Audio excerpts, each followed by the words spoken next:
This is a truly, actually it's a family reunion. That's what it's turning out to be.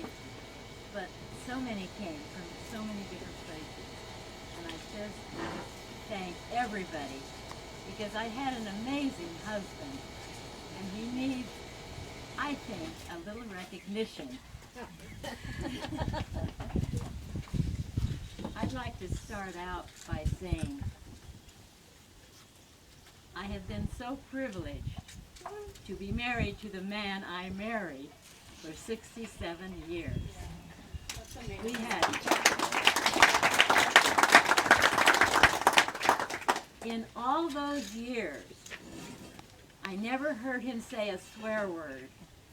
I said this to my daughters about a week ago, and they said, "Oh, Mom, don't you remember when we had the Beatle records on?"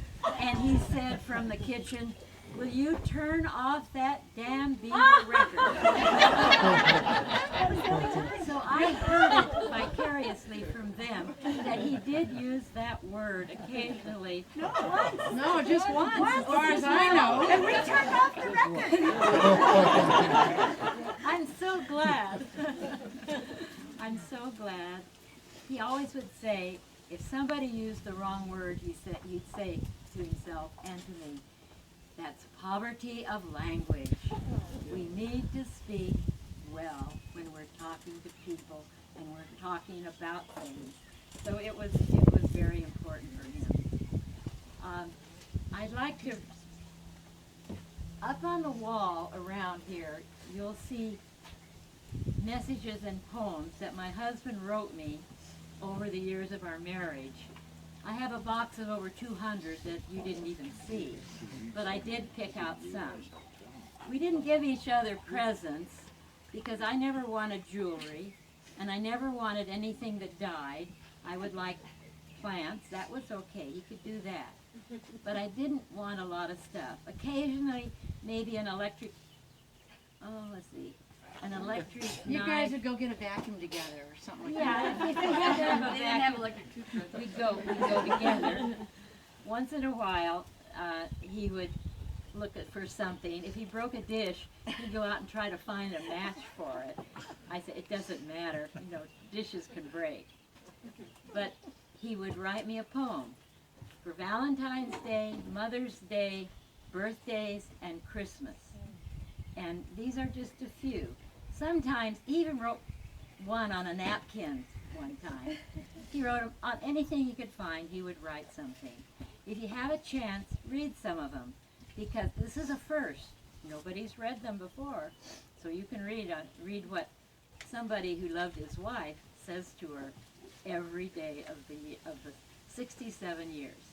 I don't think there was a day went by that he didn't say, "I'm so glad I married you." You know how that made me feel. Anyway, there are just a couple of things I'd like to read to you. This was written May 11th, 2008. Dearest Lorraine, once we learned that a valuable component of a good marriage is to write a letter to your spouse. It's Mother's Day, a good time to follow that suggestion. I usually try to write a poem to you, believing it to be the unique way to express my love for you. This Mother's Day, you get a letter. That's very nice. Many conditions present themselves at this time in our marriage. Some are trying for us. Many are constantly rewarding. We must not look past them. We have each other. There is sustained gratification in that daily. We have 4 fine daughters and 2 best sons. Each one is and has been of good report, although there have been mishaps and unwanted events. Each has shown consistent progress. We are so grateful for the endeavors of each one of them.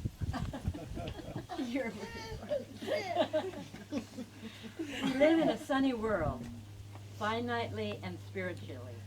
You have taken the opportunity to express yourself in an incomparable personality by turning out beautiful and useful fabrics, stitch by stitch, ongoing, giving opportunity for plants to grow and gleam in many arrays and colors. You love little animals. There is a fulfillment of books always by your side, continuous and unparalleled, eternally appreciated, assertion of service to your community, and especially years of elected city prosperity and the founding of an unimagined, ever-evolving program for children and their families. So many other attributes, Red Cross swimming instructor, fulfilled, rewarding service with Girl Scouts, teaching adults how to improve their lives, knowledge for investments, and a keen capacity in managing our financial accounts. You may know that doctors aren't really good in financial matters. So early on, he turned all that over to me and said, "You take care of the money, and let me be a doctor." He never wanted to know who owed him money. He never wanted to know anything about that. All he wanted to do was to be a good surgeon and physician. I have had the opportunity and privilege to pursue my field of practice in medicine and surgery, in which you were also deeply committed here and in exotic places. There have been boards and offices that have been my privilege with your support. I am able to turn out items of wood. He was really a very accomplished cabinet maker. At this time, we find ourselves enveloped as keepers in one of the biggest challenges yet, at times grueling. But we are about to emerge ultimately successfully, having laid of effort at developing life and future, although not well recognized at this time by each concerned. We look forward to a shining prospect for adventure overseas, swimming in our imagination just now. What a rare and wonderful life I have had, blessed by all of your abundance. Where are the words to tell you more than that I deeply love you? To my eternal Bill.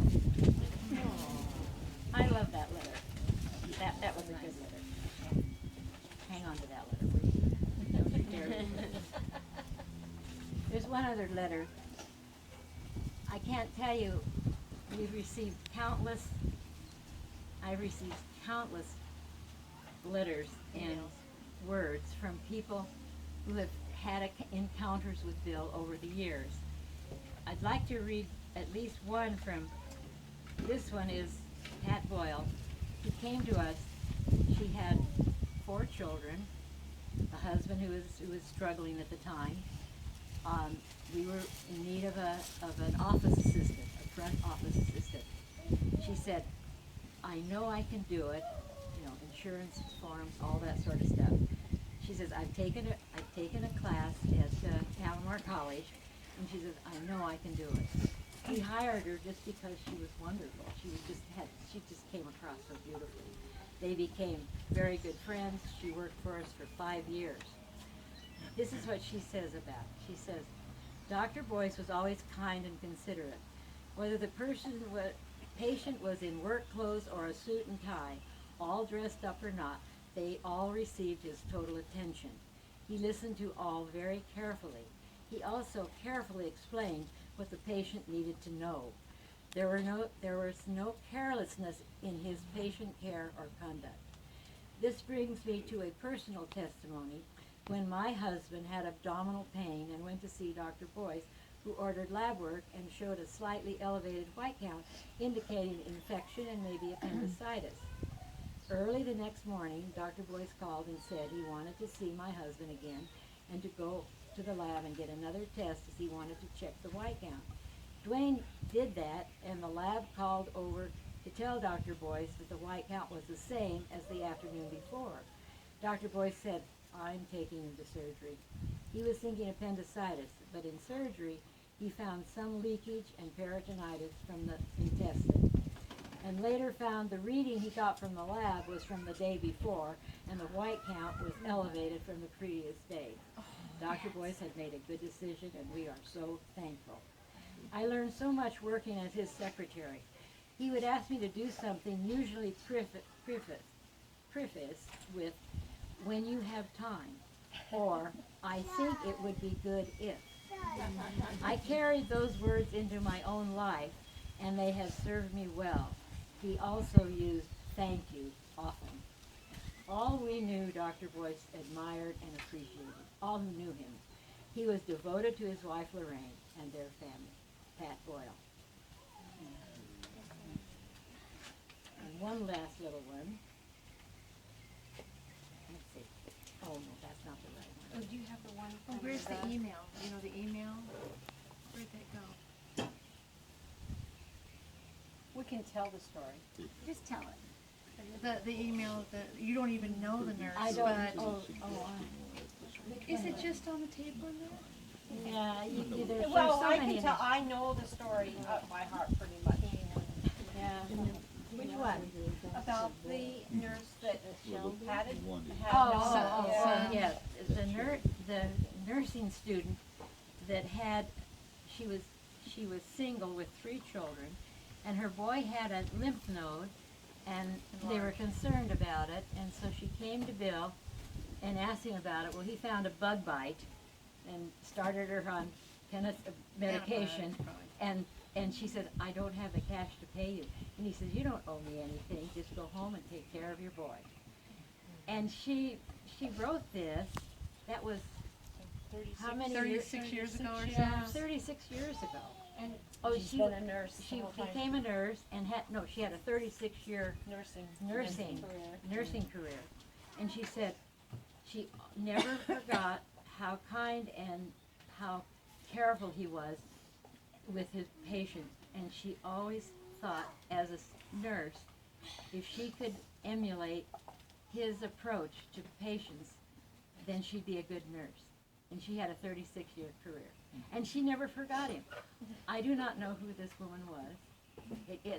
The letter came from San Diego, but she'd read it in the paper. And we have several like that. That was just one that kind of stood out. Okay, where's that? Here it is.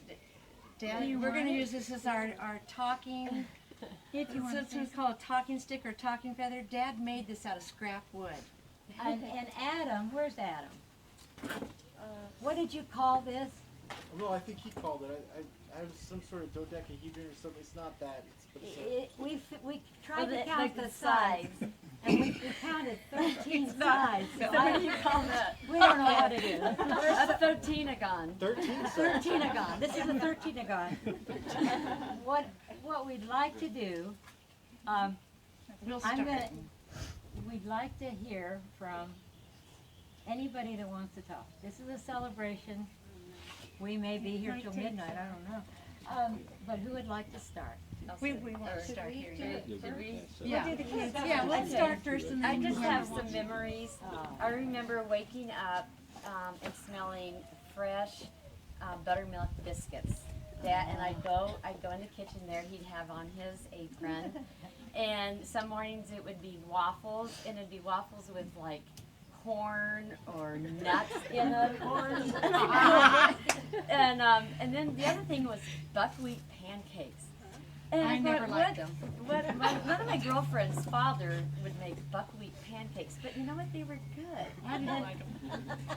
So that was a real memory. And then after seeing him make breakfast, I went through this phase where I made breakfast for everybody for I don't know how many weeks. I'd get up in the morning and it would be on a Sunday, and everyone would come out and go, Kathy, you got the whole breakfast table already done and breakfast done. But some of the other memories, this one sticks in my mind. We went camping as a family a lot, and we were camping at Borrego. And we did the long trek all the way to Borrego Springs. There was this big pond and everything. And for some reason, I decided, I just want to go back. Go back to the campsite. Well, I didn't tell anybody. So I went back and I took a nap. Well, they come back, and I don't know if I heard them, but where's Kathy? But I guess I just dismissed that. Yeah. Well, my dad, he went all the way back up there trying to find me, couldn't find me, came back. He says, Lorraine, I came out. I go, Dad, I'm here. And he didn't get mad at me or anything. He just put his arms around me and go, I was so scared. And that just, you know. You did the hike twice. You should Yeah, have he been, did. yeah, you should have been spanked. He never would Not have. too late. No, he never would.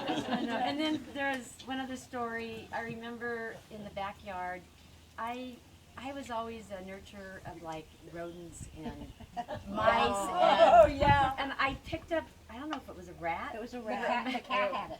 Well, I don't know. I picked And you and were it trying bit- to save the it rat, the bit poor me. rat. It yeah. bit me, and we were going to Aunt Lucille's cabin that day, and they said, "Well, okay, Dad." He went to the office. He got some anti-rabies stuff. Well, yeah. And we went up to Aunt Lucille's cabin. I remember I had to have 7 shots In your so that I belly. wouldn't get rabies. And I thought they were hurting you. I mean, it was awful. And it came off the truck, the garbage truck. Oh, so you guys know more than I. And I looked at Dad and I said, "Dad, is this gonna hurt?" And he goes, "No, honey, you'll be fine." But I am so happy that I feel like he's around me, you know, part of me, and I'm so glad that he is part of me. Thank you, Dad. So I know you'll be fine. The one thing just in Dad's last weeks. You're not supposed to do that. Yeah. It's okay.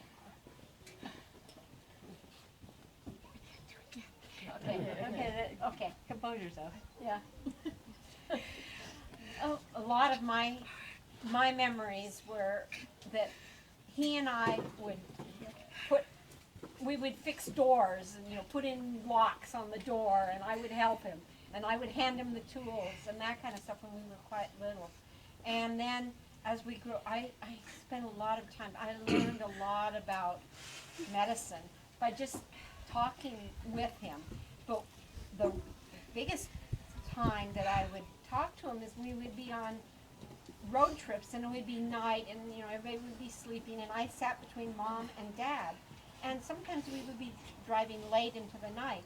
And I would ask him a question, and I would doze off, and he would talk about it. I'd wake up enough to ask him another question, and then I'd doze off. And then I think I kept him awake while he was driving, you know?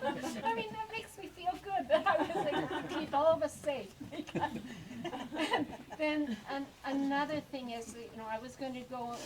Well, I kind of wanted to be a doctor like him. And this was one thing I didn't realize until not that long ago. He came to me and he said, "I think I discouraged you from being a doctor because," and I shouldn't have. But at that time, I really thought that you also wanted to be a mother, and I didn't know, I wasn't used to doctors being able to also be mothers because they are so responsible. And I said, "Oh, Dad, I'm fine." I went into nursing instead, and I've always, like this other nurse, I have always treated my patients with a lot of kindness. I've always explained things to. I work in emergency, and I've had some colleagues that were saying, "You don't have time to talk to the patients. You don't have time to teach the patients." And I say, "Yes, I do." And, "Well, you should go on your break." I could go on my break later. I mean, I sometimes get 15-minute breaks in a 12-hour period. But I think it's important to teach. It's really important to teach so they know what's going on and they don't come back, you know. And when I was a nursing student, he would come down every Saturday and pick me up from the dorm and take me to grand rounds. And I would sit there. I mean, a lot of it was way over my head, but a lot of it wasn't. And we would talk about it afterwards. And this one time, he got down there before I got out of the dorm. And this is when you had female dorms. Men weren't allowed in the lobby. And somebody came out, so he walked in. And it was before 10 o'clock in the morning. And they told him to leave. And he dutifully went outside and waited for me outside, and I came down and I said, "What are you doing outside?" "Well, I wasn't supposed to be in the lobby on a Saturday before 10 o'clock. Those kinds of things stay with me. They were times I had with him. There were so many. You can't I can't do all of them. I can do it now. I can do it. Okay, in Dad's last weeks, I was amazed at how accepting he was of his situation. And plus, I was so thankful you were there at the end because I'm not a nurse, and I couldn't do, like, she could go into professional mode and clean his eyes and stuff like that, and I couldn't do that. But I was the one that was there a lot, and it was hard for me. But anyway, when you were saying you'll be fine, you know how Dad would say you'll be fine. What it reminded me of the acceptance of he accepted his situation, and I couldn't believe how he just accepted everything, is when the first time I was in labor with Erica, and in the middle of it, I thought, I don't want to do this, and I said, and Dad was there, I said, Dad, I want to go home. I don't want to do this. And at the same time, I'm thinking, well, you can't, you're stuck. So he goes, I'll never forget him saying this. He goes, Janny, women have been having babies for thousands of years. You'll be fine. And I'll never forget that, And it's like, okay, I'm here for the long haul. It was only 2.5 hours. I know I have a choice. But that's just the way he was. You'll be fine. It'll be okay. Who wants it?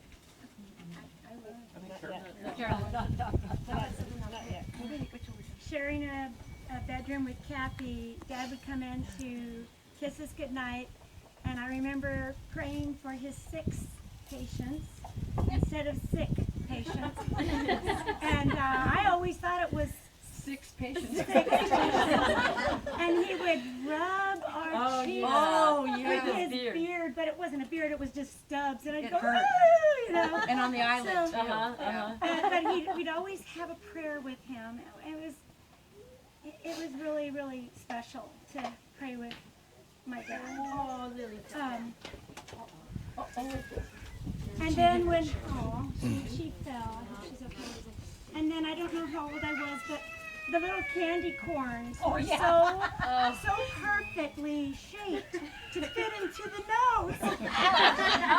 He was little, and I went, oh, it fits. And it got stuck. It got stuck, and he had to take me. No. Starting COVID.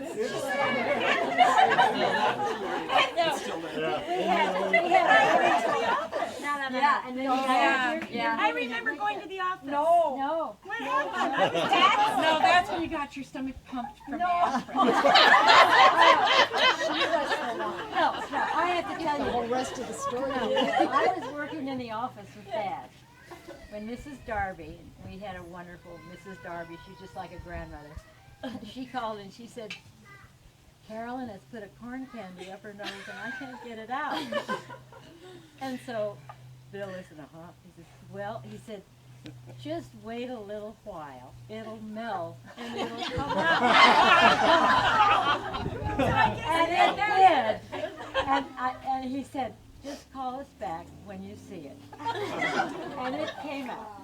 Oh, gosh, I got that mixed up with another time going to the office then. Yeah. Because I think I remember getting a lot of boils, lamps from my dad too, and they were very painful. And he was just an amazing doctor. When we'd go into his office, he had all these sterile sheets that really had to be washed and ironed. Mom would iron these The mangle. sheets. Nothing in paper, and you didn't throw stuff away. No, I remember the washed Coca-Cola in the refrigerator. Yeah, but the other thing I remember, and this is when I was littler, he would put us on the curb and sing, and we'd have our bottom on the curb and our feet there, and he'd sing, Mary had a little lamb. It's like the We ceiling remember was that. the floor. Like Yeah. Well, we had a beam. Yeah. And he put Mom up there one time too. Just one. So I don't remember my father being anything but like Jesus. He was like Jesus to me. In his spiritual life, it was a very quiet spiritual life, but in his actions and in his duty as a father and a person and his integrity, to me, he was like Jesus in the flesh.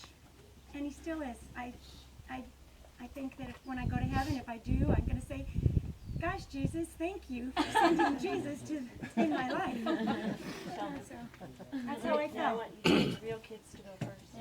The real, Real kids. You're not doing it now? no, he can do it later, whatever he wants. Go ahead.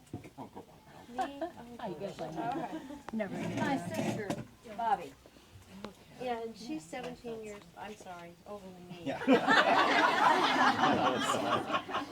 You're 4 years older, you're 4 years I'm older than I am, sorry. so we're close. Well, you graduated from high school when she was born. Okay, I'm really not one of the kids, but In a way you are. I was always included in Phil's family, and of course Lorraine included me too, but he was really special because he didn't have to. I met Bill when I was, I think, 2 or 3. You were 6 months old. That young. Okay, so I've known him, He met you first. I know that. So I've known him almost 70 years. Okay, 6 months. Oh my gosh. Well, anyway, so I did meet him first, and he was the big brother I always wanted, never had. He was at times he was a dad to me. He was a mentor. He was an example of what it was to be a good human being. I lived a lot of years in the Boyce family and spent a lot of summers and weekends and camping. They were nice enough to include me in so many things, and it was, I don't know what I would have done if I hadn't been able to grow up in this wonderful family. Sorry. No. Bill, like Pat Boyle, I worked for Bill for, I don't know, 3 or 4 years. Pat trained me, and I took over when she moved. And so I too know what kind of a doctor he was. And it was a wonderful experience working with him. I just was in awe of everything. And when I'd ask him a question, he always would, well, come on in, Bobby, and he'd draw me a picture, always. This is how it works, and this is why this happened to this patient. I was always interested in medicine too, so I loved his drawings. I just loved them. Very artistic. He was so good. Anatomy, he was very good, and he always explained so thoroughly that I understood. And I enjoyed working with him in the back office too. I learned so much, and he was always so patient with me. If I gave him the wrong instrument or whatever, you know, he never ever raised his voice to me or put me down. It was just wonderful being there with him, and the patients always loved him.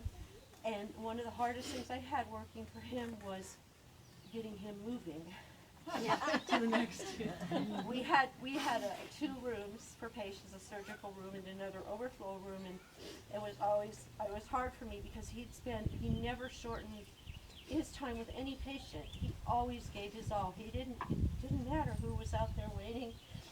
You know, his compassion was so amazing, and it was for anyone. It didn't matter what race, creed, color, financial situation, nothing. Bill treated everyone the same, and he loved everyone.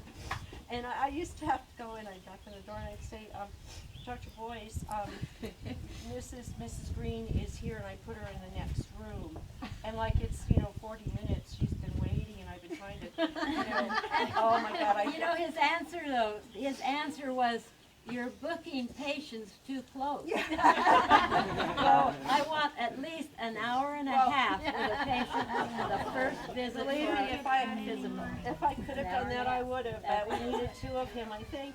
So anyway, and then he'd say, oh, okay, and then he'd really try and hurry, but I always felt bad, But anyway, it was wonderful working for him.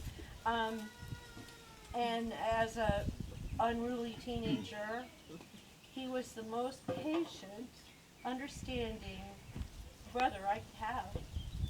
He never yelled at me. He always was there if I asked him what should I do in this situation. He was always honest.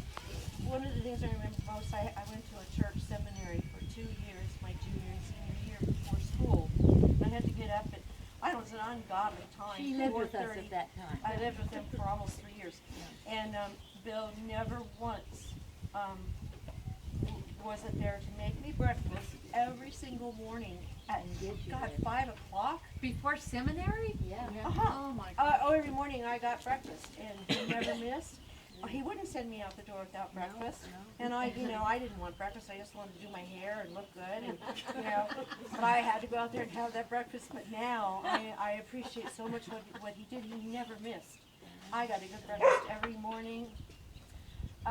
That's a really big memory. And I know also when he had surgery, he would always read. He would always study, no matter what surgery he was doing that morning.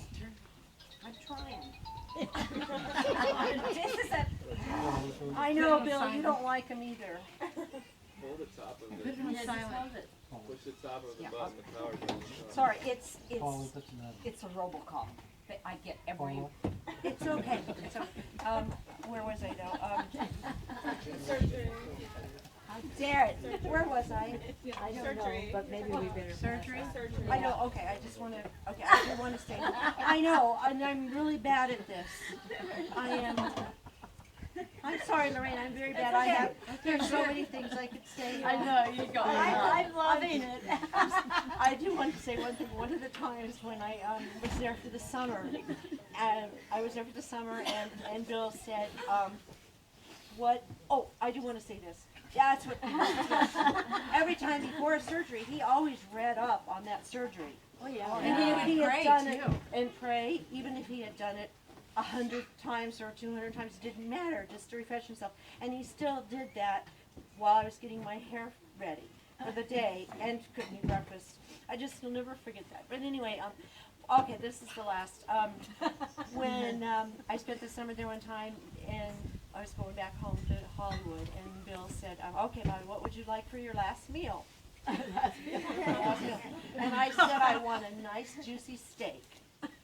So we sat down for dinner, and here came my platter with my nice juicy steak, and it was a tent steak covered in blueberries and blueberry juice, all juicy and runny. Wow. That was my steak I got for my last meal, and that was what Bill gave me. We had a special little thing.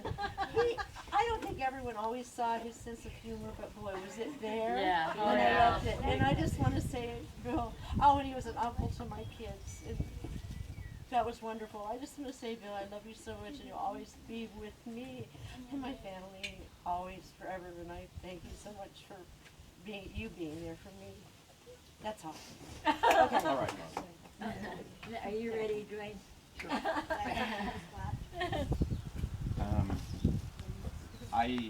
It probably goes without saying how blessed Sheldon and I feel to have been able to join this amazing family.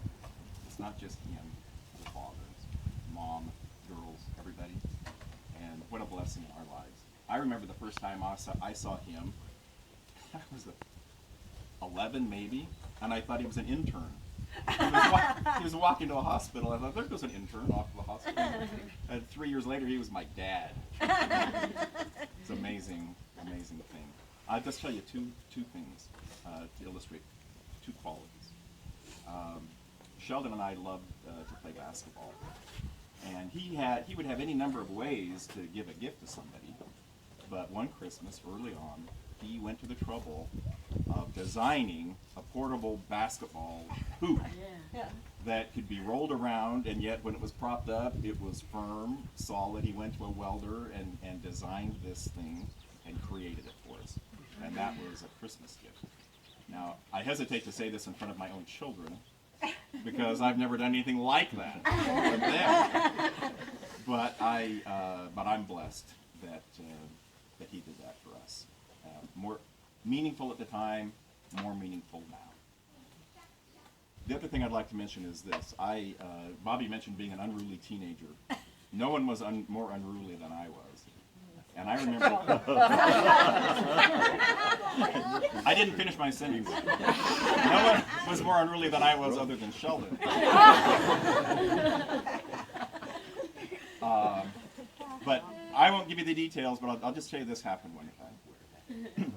I got suspended from school, sent home suspended for 3 days because of something terrible I'd done. And in my adolescent mind, what I had done was noble. Okay? Now, it was an adolescent mind, so it doesn't work very well. But in my mind, what I had done was noble, and now I was kicked out, and You have to tell you What'd what you he do? did.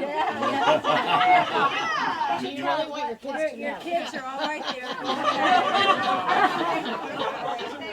Oh, you gotta hear it. well, my kids are grown, so I'll do it. I'll tell you this. It was, it's so ridiculous. We Don't were. water it down. Give it some context, It's really Dwayne. some- here's It was, the context. What, 1968? Yeah, 1968, and we were in gym class, and that was when they did the Pledge of Allegiance. You got silent, you did the Pledge of Allegiance, everybody stood and did it, right? Well, there we were in gym, at our lockers, getting dressed and so on, and nobody paid attention. And so the coaches told us to go run laps because we hadn't been courteous, we hadn't participated in it. Well, in my adolescent mind, what he was saying is, you have to go run laps because you refused to say the Pledge of Allegiance. Which wasn't the case. Yeah, which wasn't the case, right? But in my adolescent mind, I was looking for a cause. And I thought, well, you can't force me to say the Pledge of Allegiance. What is this, right? And so I refused to run laps. And so the coach says, Dwayne, go run. And I said, no. Yep. Was Wetzel? Yes. Jeff knows Coach Wetzel. So that's the backstory. Jeff too. 3 days For that? Oh, I God. wish it would Yeah. happen. Well, then there today. was but this was cumulative because this wasn't the first thing I'd done. Right. So I get sent to the principal. The principal knows me well, and he suspends me. I go home. Mom just cries all day long. Here I am sent home. I'm a rebel. I'm trouble. I'm terrible.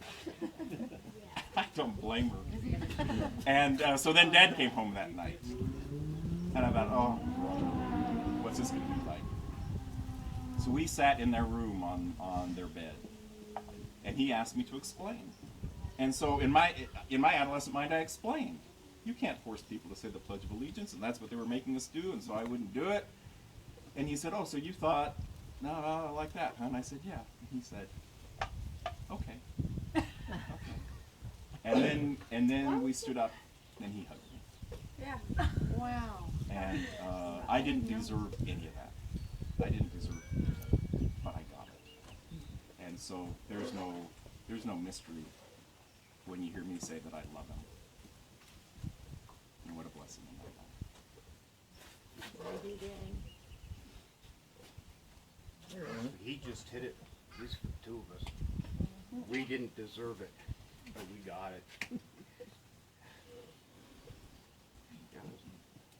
A lot of stories. Got a lot of stories, and a lot of them I can't tell. The rest of them I'm not going to. So without a doubt.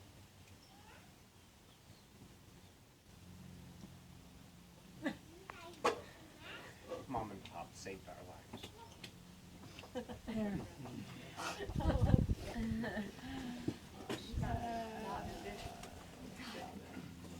Well, I am Bill. Bobby, come up here where I- you can. And you girls, you guys better sit down. No, let's do it like this. It's a Quaker thing. This Quaker thing. or Yeah, just have to talk But I don't loud think they enough can so hear. that I don't think five people They behind can't you. hear out there. That's it. Okay. Bobby, they want you up there. It's okay. No, Go it's ahead. okay. It's just hard to get through. That's She why. can.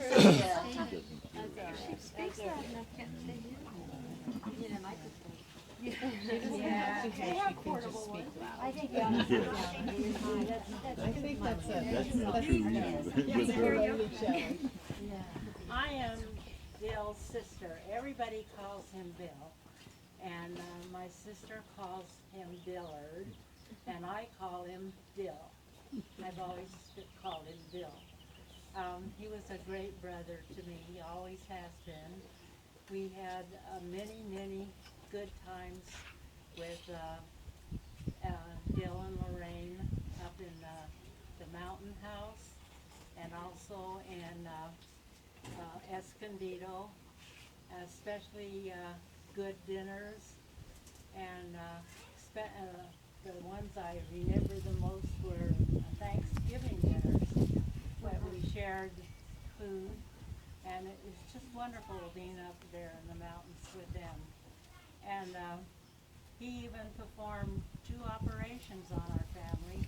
One on my son Mark at about 5 years old. He had a lot of croup, and he said, you know, I think he'd be better off if we just took his tonsils out. And so he said, just come down for a few days and I'll do it. And so we did. And it was kind of scary for a while because he didn't come out of anesthesia immediately. It took him 2 days really to be normal. But Dill kept saying, I've taken his vital signs every day. He's fine. He's just, and I don't want to give him anything to any stimulation to get him awake. So he eventually was well enough to come home, and he still said, it just feels like I'm on a merry-go-round all the time. He was still busy. And then the other time was when we lived in North Hollywood, and Bobby, my husband had let me this- tell this one. Oh, you want to say it? He's I've got gonna a tell better how it is. imagination than she does. Anyway, I'm going to have many, many memories with my brother. Go ahead. Yeah, go ahead. I'm going to talk about my operation by Dr. Bill. I always had a problem as a youngster of various illnesses, missed a lot of school. And so at this particular occasion, I was sure that I knew what I had, and it was appendicitis. So we went to a hospital in North Hollywood, and I'm prepared for surgery. I am naked and laying on a surgical table. Bobby had gone out to talk to Dr. Bill because she always relied on her brother, and I think her brother raised her really and did a marvelous job. But Bill, as Bill did, always would do, said, let me talk to the doctor. And in the conversation with the doctor, he said, bring him down here, I'll take care of him. Well, down here was in Whittier, and we were in North Hollywood. And for some of you who don't know Southern California, that's a goodly distance. And I'm all bent over and in a horrible situation. And, but I agreed. After all, I thought I might save you some money. And so, anyway, it turns out that this is a rainy night. And I know you don't know what that is in Southern California, but we used to have those. And there wasn't any freeways, really, that were going from where we were going to Whittier. I guess Whittier might have a freeway nowadays because they've gotten more populated a little bit. But anyway, we go in the dark, and I was driving. I didn't have Bobby to drive in the rain, so I'm driving. Because I was pregnant. Well, I didn't want to say that. Yeah, but we were married. So anyway, here I am driving down a two-way line, one-way each way lane, and it's dark, of course, because we're talking late night now, almost midnight, and I'm writhing at the wheel, so that most of the time I'm bent over and can't see where I'm going anyway. Oh, God. And eventually we got to the hospital in Whittier. So Bill was, as he always did, as you've heard today, going through the whole procedure. I'm dying on the table. So I figured, well, you know, I want to make sure that he knows what he's doing. So I want to hear this and to check that he doesn't miss any steps. Then he asked me, do you want to watch? Oh, not you. No, no, let me correct you. She's absolutely right. But I'm getting to that. So he turns the mirror around, so I'm looking up into the mirror, and I've got a local anesthetic. So I'm in good shape and I'm watching it. And I really was interested. I really wanted, I said, yeah, I'd like to see this thing. I will remember it. Then he makes this cut of the mirror. And when I saw how fat I was, there was a layer of fat like this, which is ridiculous. I was in good shape. I